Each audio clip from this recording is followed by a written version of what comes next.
Bienvenidos al Cuadrante Alfa, un podcast de opinión.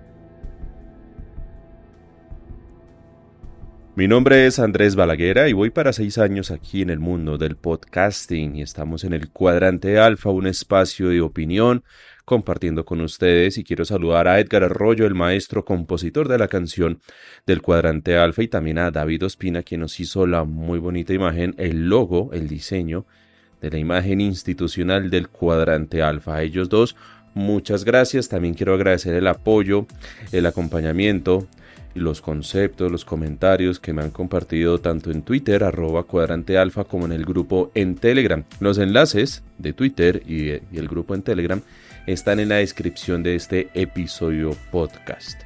Ya saben que el Cuadrante Alfa es un podcast de opinión que se emite los días lunes, miércoles y viernes inicialmente, desde las 5 de la tarde en Spreaker, Spotify, Apple Podcast, Google Podcast, YouTube, TuneIn Radio, iVoox. Mejor dicho, nos pueden encontrar en cualquier plataforma. Les pedimos siempre que por favor nos sigan en la plataforma si nos está escuchando, si nos escucha en Spreaker, si nos escucha en Spotify, en Apple Podcast, que nos siga, que nos valore, que nos califique, que nos comparta, para que este espacio de opinión siga creciendo. Hemos tenido muy buena audiencia y el crecimiento ha sido realmente notorio. Las métricas que me llegan de Spreaker, que es la plataforma principal, han sido muy motivadoras, me han tenido muy contento. Y algo que hablábamos con don Iván Dacho, @Iván Dacho en Twitter, quien le mando un saludo, tomándonos unas cervezas el sábado, es que este proyecto del Cuadrante Alfa tiene cosas muy interesantes y tiene un potencial que hay que saberlo aprovechar. Así que, ante todo, contamos siempre con el apoyo de cada uno de ustedes que nos ayuden a seguir creciendo.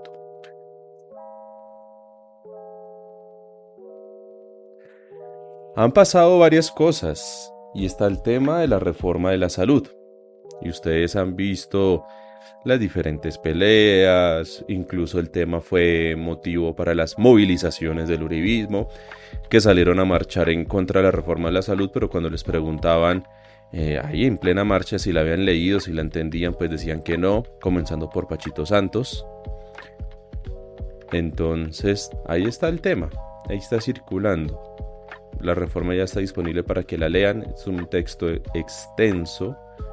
Es difícil de leer, hay que también tener en cuenta eso. El tema de presentarlo, de comunicarlo, siento yo que el gobierno del PP no lo ha hecho bien. Yo siempre he tenido muchas críticas a este gobierno y una de ellas es el tema de la comunicación. Las comunicaciones dentro del gobierno del PP no son buenas. Han hecho algunas cosas que puedan servir, sí. Por ejemplo, ya crear una emisora propia. Ellos tienen ahora una emisora de presidencia, lo transmiten desde los canales de Infopresidencia en Twitter, en YouTube, ahí en todo lado en donde ellos tienen presencia en redes sociales. Es una emisora que se llama Colombia Hoy, entonces ellos lo transmiten aparte de lo que es RTBC, que es el canal de noticias del Estado y donde están las noticias del gobierno, todas las cosas, el canal institucional. Bueno, tienen ahora esa emisora. Según ellos, están transmitiendo en varios municipios de Colombia, entre esos municipios apartados, en donde a veces la señal no llega muy bien en radio, pero entonces están haciendo todo para llegar a ese punto. Y sí, eso sirve a la hora de comunicar. De hecho, todos los programas que he visto, o sea, no los he visto todos, pero lo que he revisado, por ejemplo, han intentado tener en todas las mañanas a cada uno de los ministros, hablando de sus diferentes agendas, de las reformas. Hoy estuvo la Corcho, todas estas ahí hablando en la emisora de Colombia Hoy, en la emisora de la presidencia.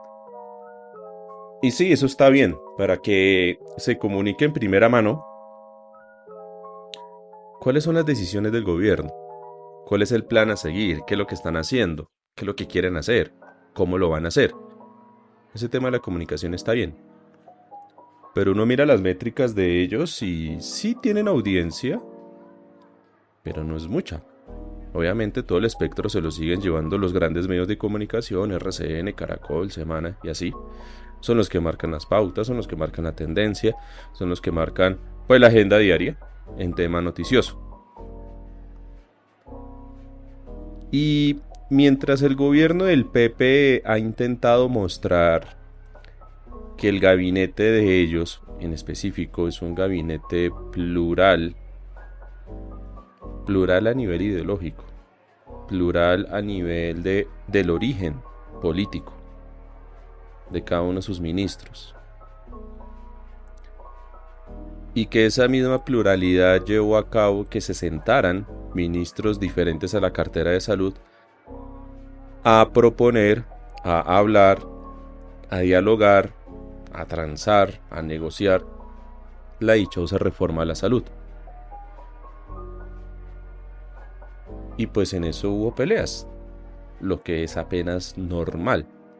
Pero por el otro lado está la prensa y están ciertas personas de la oposición diciendo que no, que lo que sucede en Colombia y lo que estamos teniendo en estos momentos es una crisis ministerial en un gobierno que no lleva ni 8 meses.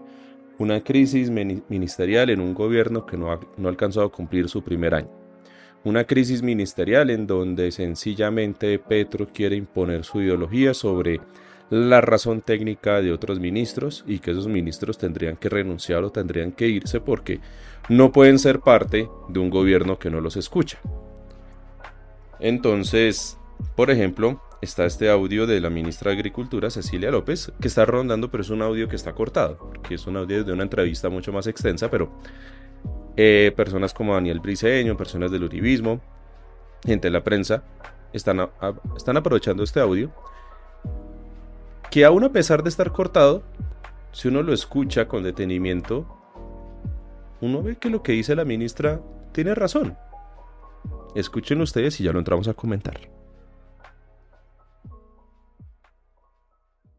Lo que a mí sí me parece preocupante es que algunas de las cosas que le he escuchado a quienes están involucrados directamente es que vuelven como a lo que nosotros habíamos discutido. Pero para mí ese capítulo se cerró, yo hice lo que pude, creo que tenía la obligación de ayudar, de dar ideas que si cuajan o no cuajan, eso es otra cosa, es una experiencia.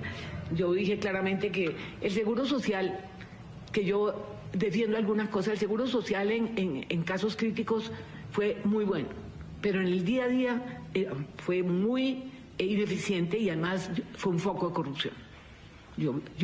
A mí me llamaron de Chile porque se habían gastado en el Atlántico el presupuesto del año en el seguro social en un mes. O sea, yo sé lo que es la corrupción en la salud. Y a mí me aterra que eso se repita, y eso lo tenía que decir, ¿sí? Así como Alejandro dijo lo suyo, José Antonio dijo lo suyo, Jorge Iván dijo lo suyo.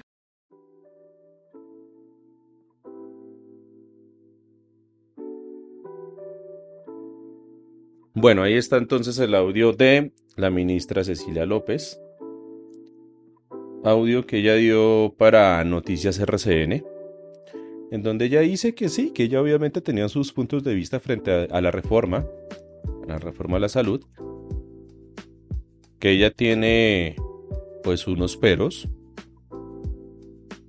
que ella pone como punto de ejemplo el seguro social, y que ella ve con temor que el tema del seguro social fracasó en Colombia en parte por la corrupción. No fue lo determinante, fue una de las causantes, pero no fue lo determinante, el tema de la corrupción, y que sencillamente trasladar el manejo de la salud a un sistema público pues se puede prestar para casos de corrupción. Sí, ese temor es viable, ese temor es entendible, ese temor pues tiene toda la razón la ministra. Puede pasar, ha pasado. Pero uno creería que con lo que se está promoviendo de fortalecer el ADRES y de no disponer que sea únicamente un alcalde o un gobernador quien maneje presupuestalmente el tema de la salud, pues da unas garantías. Obviamente una cosa es el tema del papel y otra cosa es en la práctica. Pero no porque entonces la experiencia del seguro social no haya sido la mejor, hay que, no sé, volverla tabú, prohibirla. No, hay que aprender. Ya que a ciertas personas les gusta esa frase, construyamos sobre lo construido. Bueno, la experiencia que durante décadas tuvo el seguro social puede servir para que este nuevo sistema de salud que se quiere crear, no se sabe hasta qué punto le aprueben la reforma, pues sea lo más viable posible, que busque garantizar ese derecho fundamental de la salud, Y a modo de historia jurídica e historia constitucional, hay que recordar que inicialmente y por cosas de la vida, la Constitución de Colombia, si bien garantizó el derecho a la salud como un derecho fundamental, no era un derecho de primer grado, no estaba entre los primeros, no estaba entre los más importantes. Esas son de esas cositas que se le colaron a la Constitución del 91. La Constitución no es perfecta, ha tenido muchos errores, lo sigue teniendo, pero es lo mejorcito que hemos podido tener a lo largo de la historia de Colombia. Desde que Colombia es nación, desde que Colombia se independizó de la corona española, esta Constitución del 91 es lo mejorcito que tenemos. Obviamente hay que hacerle ajustes y obviamente hay que irla actualizando, reformando conforme al contexto actual de país en el que estemos. Pero afortunadamente la Corte Constitucional, esa Corte Constitucional chévere, esa Corte Constitucional que estuvo a la vanguardia, esa Corte Constitucional que ha sabido sentar unas bases jurisprudenciales sólidas, indiscutibles, en donde es una delicia a nivel intelectual poder leer esas sentencias de la Corte planteando, debatiendo, analizando diferentes sistemas de derechos fundamentales, de derechos a las personas, entender un contexto, darle una interpretación a nivel de rango constitucional a una norma chueca que sacó por allá legislativo. Realmente es muy interesante conocer, por ejemplo, las sentencias de Carlos Gaviria, las sentencias de Jorge Gregorio Hernández, de magistrados de la época en donde sencillamente dieron cabida a la interpretación constitucional que es la que nos rige hoy en día. Y gracias a esa jurisprudencia se estableció que el derecho a la salud no era un derecho conexo con el de la vida, sino que es un derecho fundamental como tal. Y eso fue una pelea que por años siempre estuvo ahí, y eso incluso sirvió para estudios, análisis, comentarios, foros, a nivel académico, obviamente, en donde yo cuando estaba en la universidad siempre se hablaba del por qué cuando uno iba a tutelar el derecho a la salud tocaba hacerlo por conexidad con el derecho a la vida y no directamente. Y sí, resulta que la acción de tutela es una acción en donde se busca salvaguardar, cuidar, preservar un derecho fundamental que está siendo amenazado o que está siendo vulnerado. Y resulta que el de la salud, para poderlo tutelar, siempre tocaba meterlo con conexidad con el de la vida. Afortunadamente la Corte Constitucional, pues frente a una omisión, frente a un desinterés del legislativo y de muchos gobiernos, pues entonces la misma Corte dijo, pues ya que ustedes no se ponen de acuerdo, señor Gobierno Nacional, señor Congreso de la República, pues entonces nosotros lo hacemos a través de la jurisprudencia. Entonces, gracias a la Corte hoy el derecho es un derecho fundamental. Y gracias a eso, el tema de las acciones de tutela frente al sistema de salud son numerosos los casos que hay. Ustedes han escuchado. Me imagino que más de uno de ustedes ha tenido que interponer una acción de tutela. Es más, ustedes se acercan a los juzgados y ya le venden la planilla lista y todo para que usted solo rellene con sus datos, el nombre de la EPS y todo, y ahí le viene todo, hasta el NID, los datos de notificación, todo para presentar esas acciones de tutela. ¿Por qué? Porque se volvió algo muy recurrente. Y eso es lo que dice el gobierno del Pepe, que quieren entrar a mejorar. El tema del alcance del servicio, de la cobertura y de la calidad del servicio dentro de la dignidad con el tema de la salud.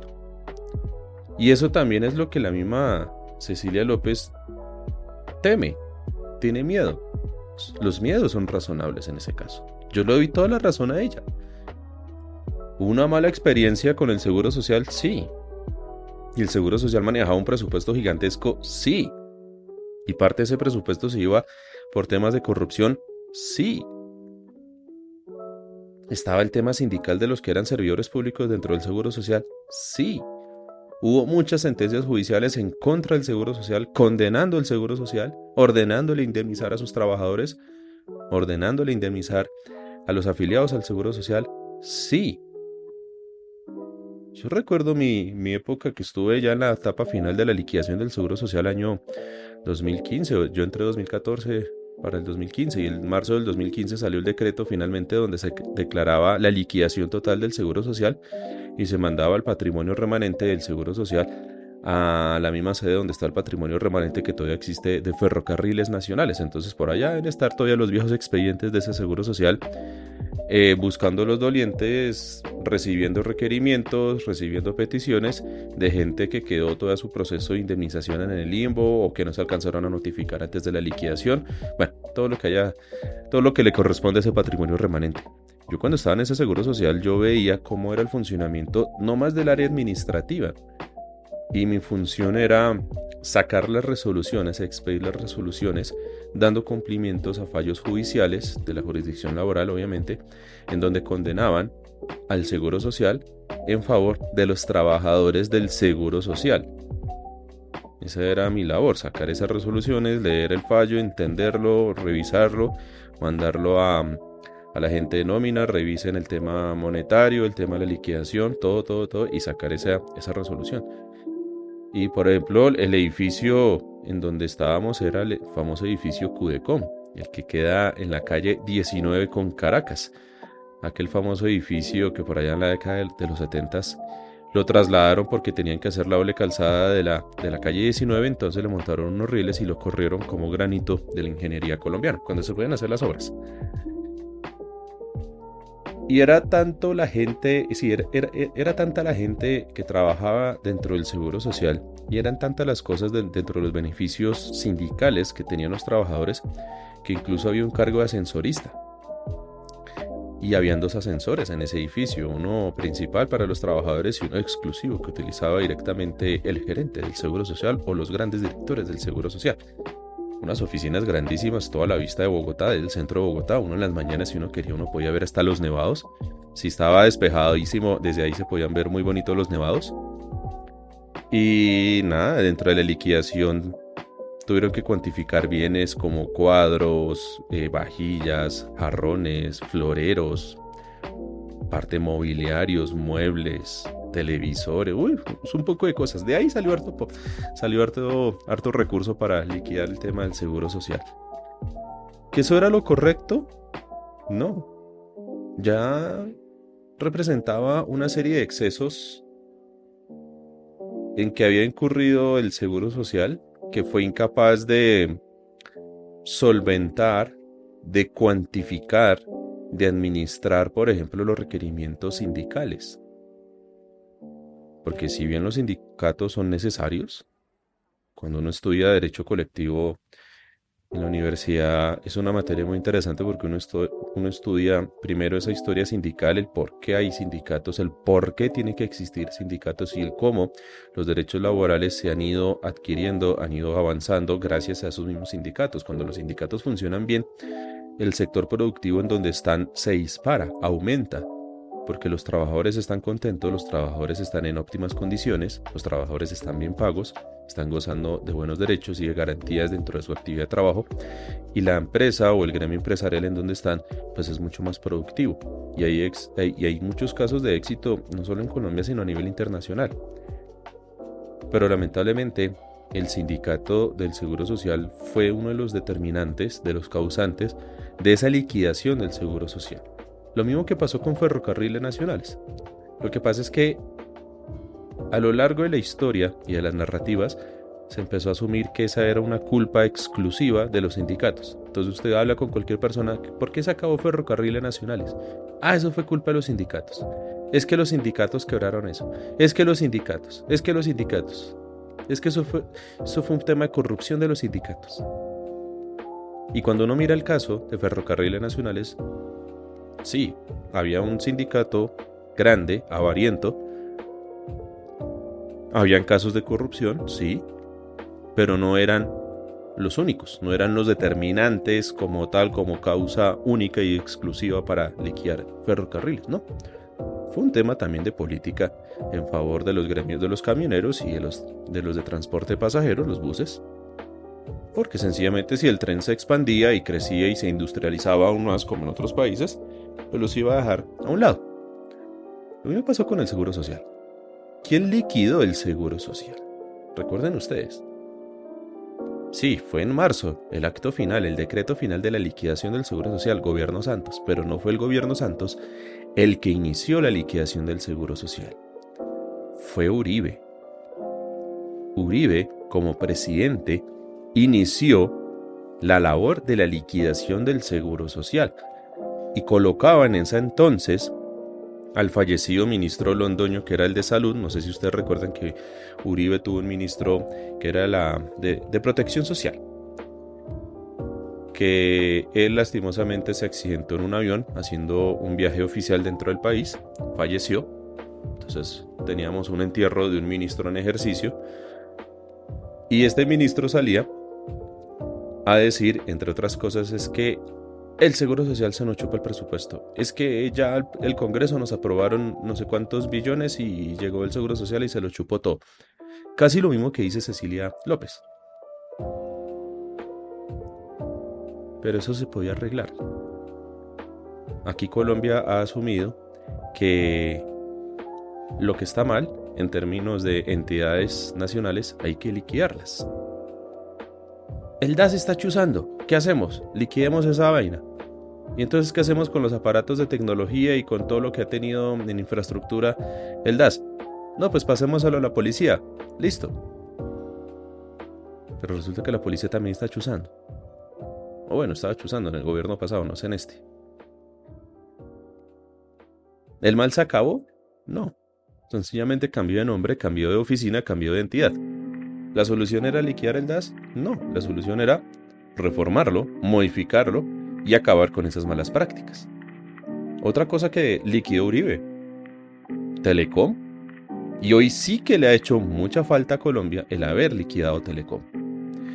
Colombia, y saludo a Juan Carlos de la cuenta de Historia de Colombia e Iván Dacho, ambos ingenieros, ambos conocedores del tema de infraestructura y de redes, siempre lo han dicho cuando hemos hablado con ellos, cuando yo he podido dialogar directamente con ellos o en el grupo en Telegram, lo han dicho.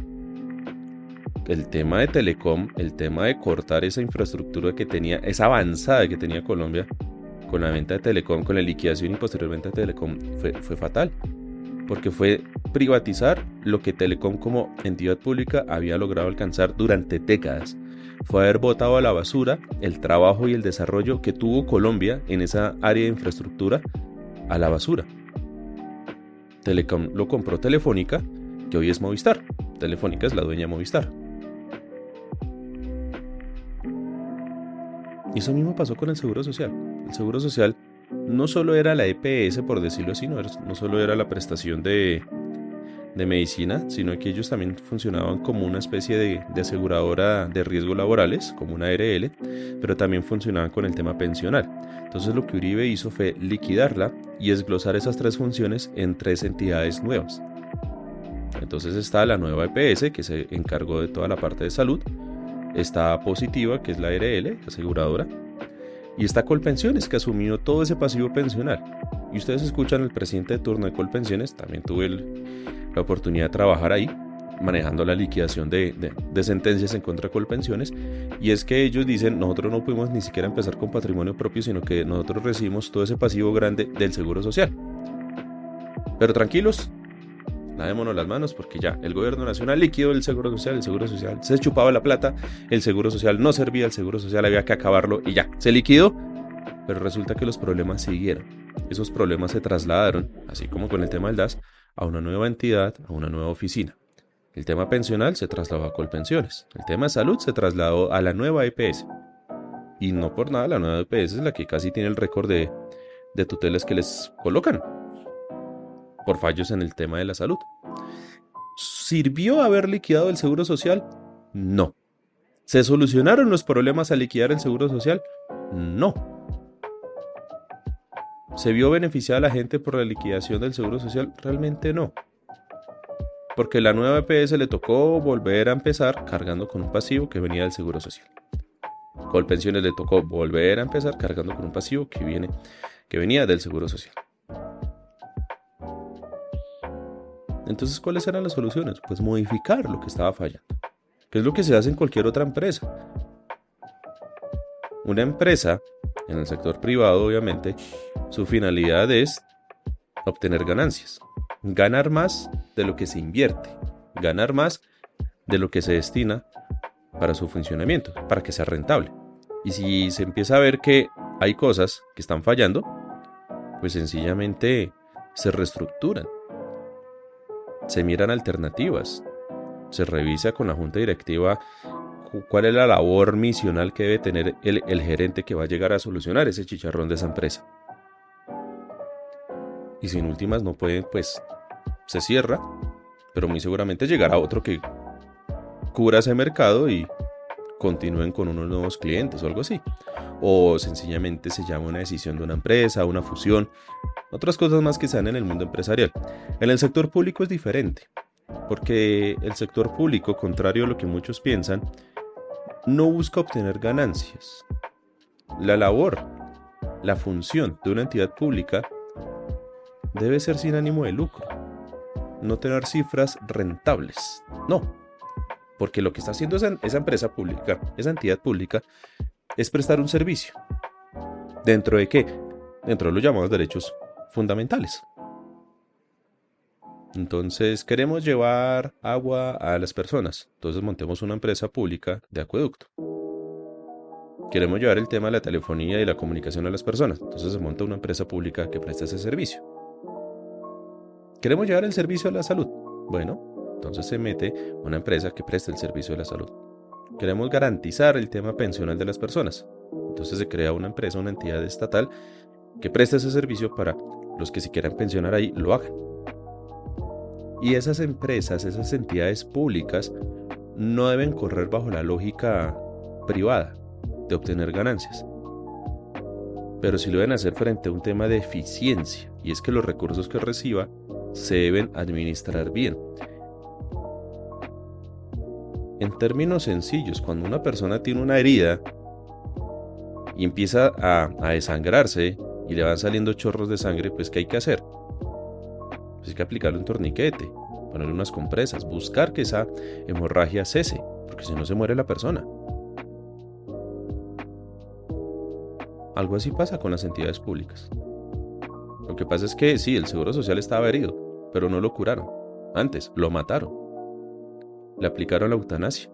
Ferrocarriles Nacionales estaba herido, sí, pero no le cauterizaron esa herida, no le pararon esa herida. ¿Qué hicieron? La liquidaron, la acabaron, le aplicaron la eutanasia. ¿Había posibilidades? Sí. La diferencia de las empresas públicas con el sector privado es que las empresas públicas tienen un rango de maniobrabilidad muy grande. Y es que siempre van a estar recibiendo recursos porque vienen de nuestros impuestos. Entonces todo depende de la forma como se administren y coadministren esos recursos. Hay que corregir las cosas. Para eso puede haber un Congreso de la República que saque una ley. Para eso hay un ministerio a cargo que reglamente esa ley. Y para eso están los decretos correspondientes y actos administrativos en donde le ordenan a esa entidad corregir el rumbo y mirar que funcione bien. Mire que eso mismo quería hacerlo Peñalosa con ETV. Acabar el tema ETV para poderlo vender barato y dejar que lo que había avanzado ETV llegara a unos privados. Afortunadamente, el sindicato de ETV, porque han sido ellos, se han opuesto y han logrado que a través de estos años no se pueda vender la ETV. Algo que Claudia López también ha querido hacer como buena mentora de Peñalosa.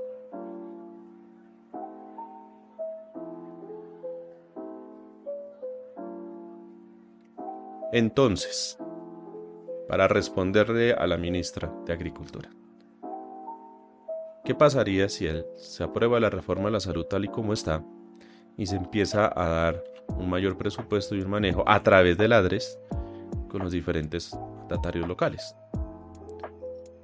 Pues que tiene que haber control, y para eso tienen que estar las contralorías, y para eso están los juzgados, las acciones de tutela, y para eso debe estar la labor diligente de cada gobierno, tanto nacional, departamental como municipal, pendiente que todos esos recursos se manejen bien. Para eso tienen que estar los órganos de control, la fiscalía, la procuraduría. ¿Es riesgoso? Sí, pero también es muy riesgoso seguir dejando el sistema de salud como está actualmente. Y vuelvo y digo, Uribe fue el que liquidó el Seguro Social, y Uribe fue el ponente de la Ley 100. Entonces es más que clara la intención que tuvo Uribe cuando era presidente al buscar deteriorar el sistema público de salud, porque sencillamente no favorecía al negocio de la salud que tienen hoy los privados. Que Alejandro Gaviria está bravo con Petro y que Alejandro Gaviria quiere renunciar, pues hasta el momento y hasta donde se está emitiendo este programa, no ha renunciado. Es más, ha sacado trinos. No muchos, pero ha sacado trinos. Voy a leer uno aquí del 13 de febrero. Uno puede diferir en la visión del cambio social, en los medios más propicios para asegurar el bienestar colectivo. Las diferencias no implican perversidad. Una sociedad democrática tiene que partir de esa premisa. No puede suponer siempre la malicia de los contradictores. Y es que se está hablando, ya para ir finalizando, sobre esa pelea que hay interna. Que si el ministro Campos se va a ir, pues ya se ha conocido que incluso el ministro Campos, quien tiene permiso de la Universidad de Columbia para estar a cargo del ministerio por un año, ya está solicitando que le amplíen ese permiso a otro año. Uy, ¿cómo así que un ministro tiene que pedir permiso? Pues sí, porque resulta que él era profesor o él es profesor de economía en la Universidad de Columbia. Petro lo invita a que sea parte de su gabinete, a que sea el ministro de Hacienda. Entonces él, como está trabajador de la universidad y la universidad se acredita y se postula teniéndolo él como profesor para que los estudiantes lleguen a tomar clases con un profesor ministro Campo. Entonces pues él le pide su permiso a la universidad de decir, venga, me puedo ausentar, me puedo tomar un año de licencia no remunerada, me imagino que así es, porque voy a asumir el tema del Ministerio de Hacienda. Ellos dicen, listo, se puede hacer por un año, muy seguramente eso es prorrogable. Entonces el ministro no es que se vaya a ir, no es que vaya a renunciar, no, va a continuar. Y muy seguramente va a durar otro año. Alejandro Gaviria, lo leíamos acá. Alejandro Gaviria sí. Y él está pendiente que presente la reforma a la educación. Ya tuvo un primer avance con el tema del ICETEX y la condonación de unas deudas con ciertas características y eso. Pero está el tema de la reforma a la educación. Y él buscará presentarla. Cecilia López, ahí está. Ella está andando, ella está caminando. Sacaba al respetado tuitero y columnista de semana el doctor Daniel Briceño. Presidente, su propia ministra Cecilia López dice que eso sí es verdad, debería ponerse de acuerdo para mentir. Haciendo referencia y citando el audio del video que les coloqué hace un momento. A lo cual ella responde con dos trinos, que ella puso así: falso, todos leímos borrador de la reforma de la salud. Tuvimos amplia oportunidad para opinar, expresar preocupaciones, proponer ideas y ajustes. Por ello, la versión final solo salió horas antes de radicarse, como con el acuerdo de paz, no hay que estar 100% de acuerdo para apoyarla. Y ella complementa con otro trino: falso, señor Daniel Briceño. Esto escribí hace un par de días. Criticar es siempre bienvenido, pero por el bien de Colombia, hágalo sin tergiversar o malinterpretar la información. Pero no solo Briceño está con eso, sino también Revista Cambio y Daniel Coronel. Entonces Revista Cambio saca un trino que dice: los ministros de Hacienda, Agricultura, Educación y el director de la ANP le entregaron al presidente y a la ministra de Salud un documento con lo que para ellos debía cambiar la reforma. Ni la ministra Corcho ni el presidente Petro les paró horas, a lo cual Petro le responde a ese trino: eso no es cierto, duramos horas de reuniones durante varios días en conjunto, discutiendo y evaluando pormenorizadamente la reforma a la salud. A lo cual en cuestión de minutos fue que salió Daniel Coronel a decir lo siguiente. Las diferencias entre ministros creadas por el proyecto de reforma a la salud.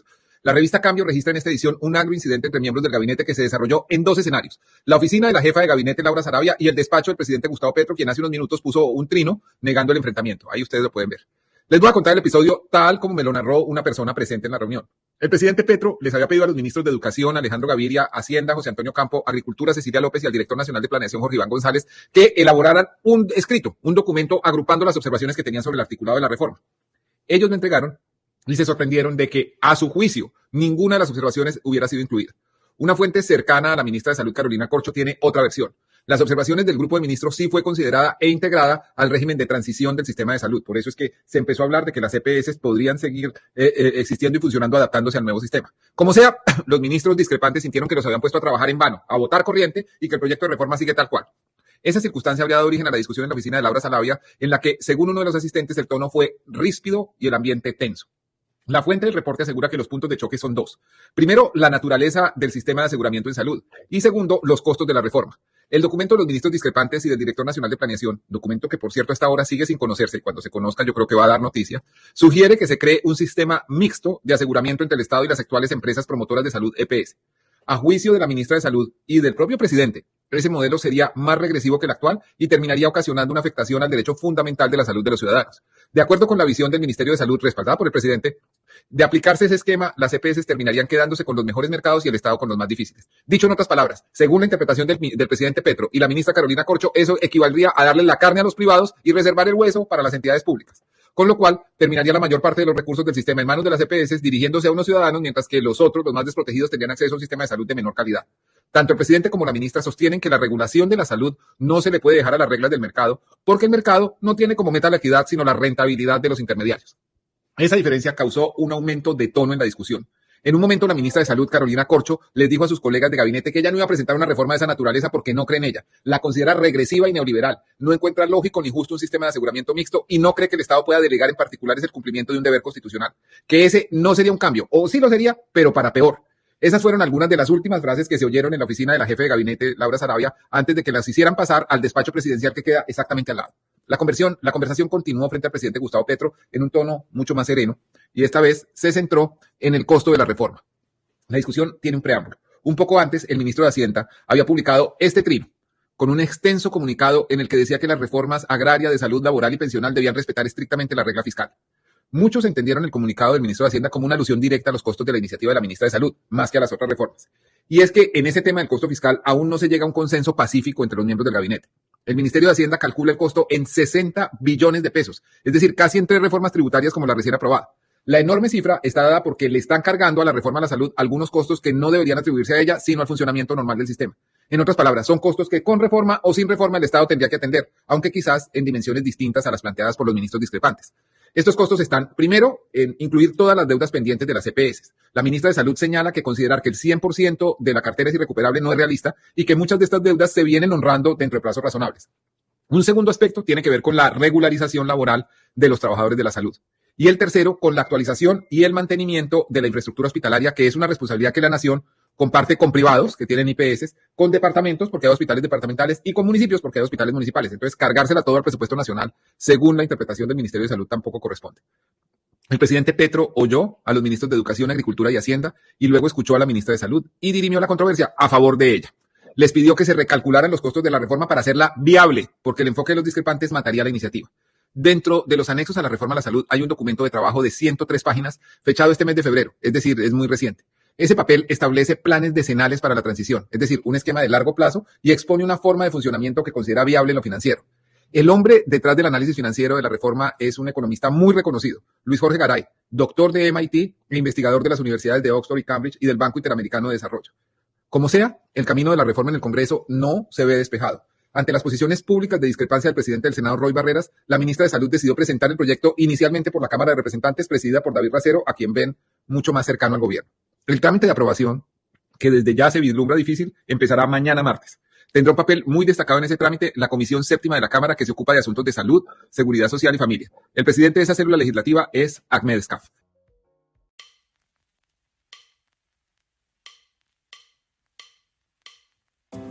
El audio completo y el programa de Daniel Coronel de día de hoy, 20 de febrero, está en la descripción de este episodio podcast. Es un enlace de YouTube en donde Daniel Coronel retransmitía la audiencia que se reunió hoy en el caso de Uribe. Entonces,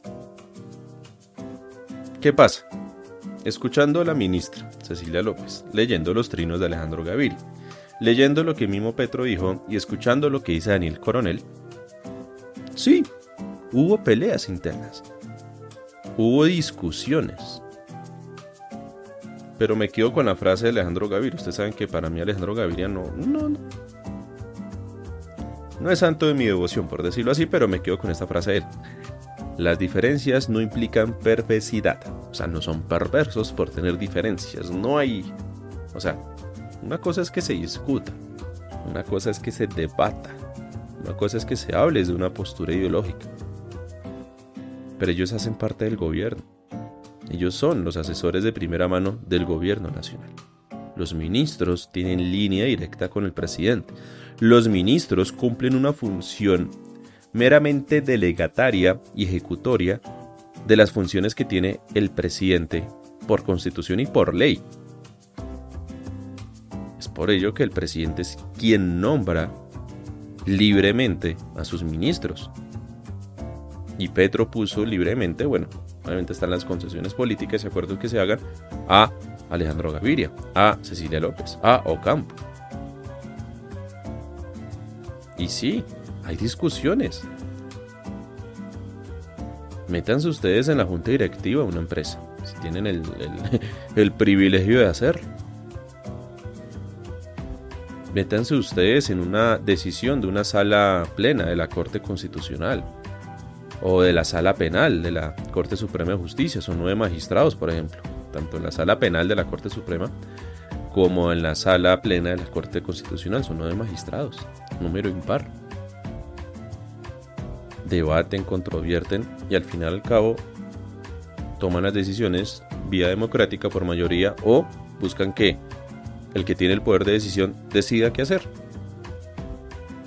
En este caso el presidente.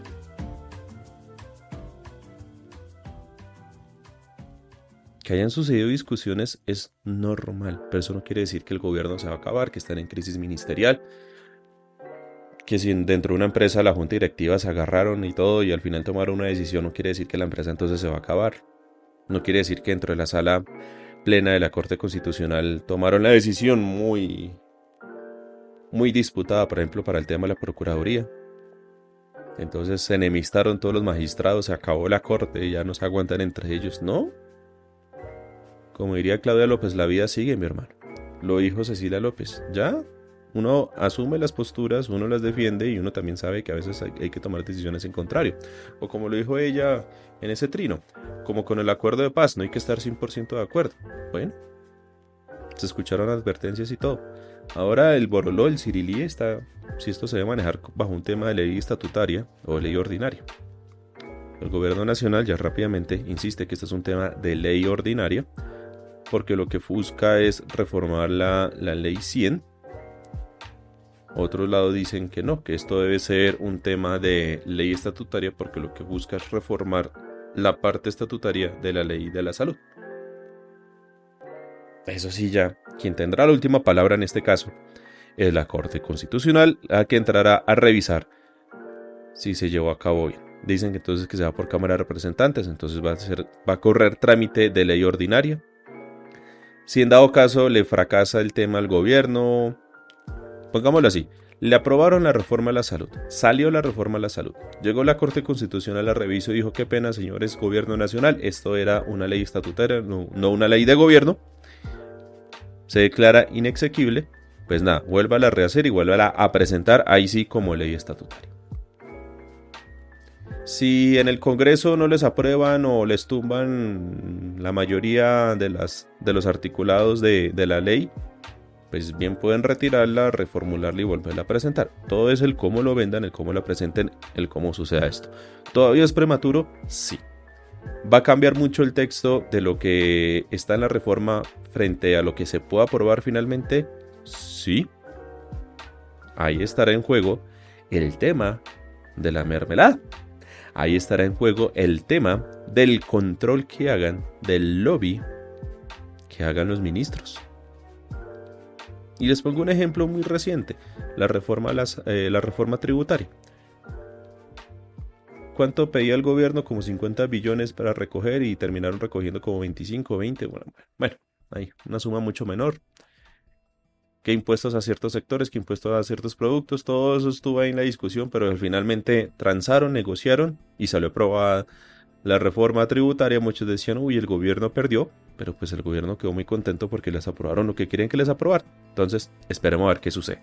¿Depende de nosotros? No. ¿Por qué? Porque nosotros ni estamos en el Congreso, ni somos congresistas, ni estamos dentro del gobierno, ni hacemos parte del Ejecutivo, ni hacemos parte del Legislativo, mucho menos de la Corte Constitucional. Entonces, ¿qué sacamos algo con estresarnos, con preocuparnos? No.